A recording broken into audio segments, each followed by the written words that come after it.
The magnitude of this gathering shows that HIV pandemic remains one of humanity's greatest challenges, requiring a common front and commitment from all of us, as demonstrated by thousands of delegates representing people living with HIV, health workers, scientists, philanthropists, volunteers, and many others. It is such commitment, solidarity, and collective strength that will help us realize the theme of this 19th International AIDS Conference, namely, turning the tide together.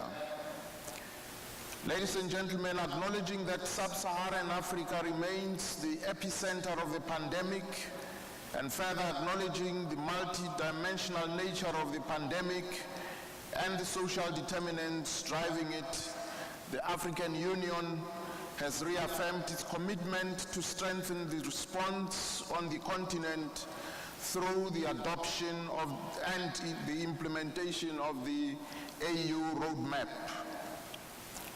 The African Union heads of states adopted a roadmap on shared responsibility and global solidarity for AIDS, TB, and malaria response in Africa during their meeting last week. The roadmap will explore a set of practical African resource solutions for enhancing shared responsibility and global solidarity for AIDS, TB, and malaria responses in Africa on a sustainable basis by 2015.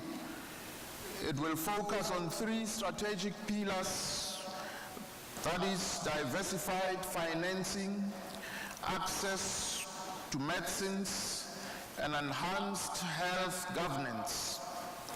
This landmark development demonstrates our commitment as Africans to scale up our collective efforts.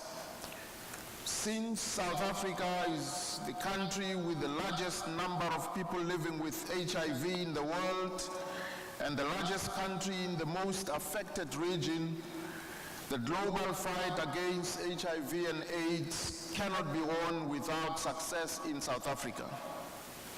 In recent times, the efforts that we have made with support from development partners are starting to bear fruits, as evidenced by some of the successes we have seen over the last few years. Among such achievements are the following. We have 1.7 million people on treatment. 20 million people have been tested for HIV during a year-long testing campaign.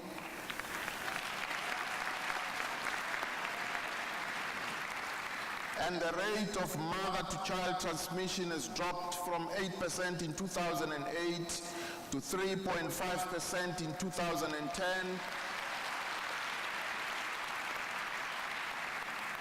and to 2.7% in 2011.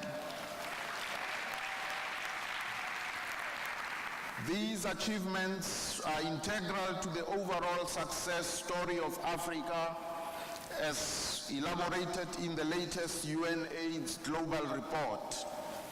Indeed, we have achieved successes and great strides in the fight against HIV and AIDS over the last 2 decades. Yet, these successes must neither distract us nor make us complacent. More importantly, this is not the time to reduce our contribution to the fight against HIV and AIDS. We are still faced with many challenges as we move from the emergency phase of our response to a phase of consolidation, scaling up and sustaining our multi-sectoral approach with a strengthened health system. This consolidation phase requires a new approach, a new paradigm underpinned by, among others, the principles of global solidarity, mutual accountability, and transparency.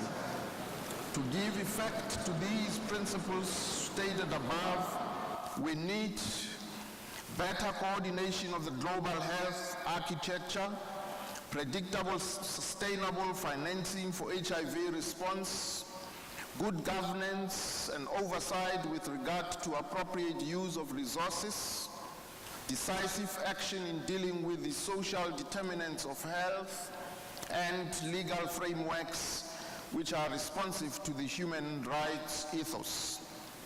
Ladies and gentlemen, science is making great strides in coming up with new innovation in treatment and prevention. The question is how countries can be assisted to rapidly integrate and implement new innovations into their programs in a sustainable manner. I trust that as we deliberate on the wide range of issues exposed by the HIV pandemic, we will be invigorated by the successes and the progress we have made to date, bearing in mind that we can neither slow down nor be complacent. The war is not yet over. We cannot declare victory yet. We are only just beginning to turn the tide. A comprehensive, robust, decisive, and sustainable response to HIV is like climbing a mountain. 20 years ago, we were at the foot of the mountain. Our collective efforts, resilience, and determination have brought us to within inches of the summit of the mountain. We dare not slide back.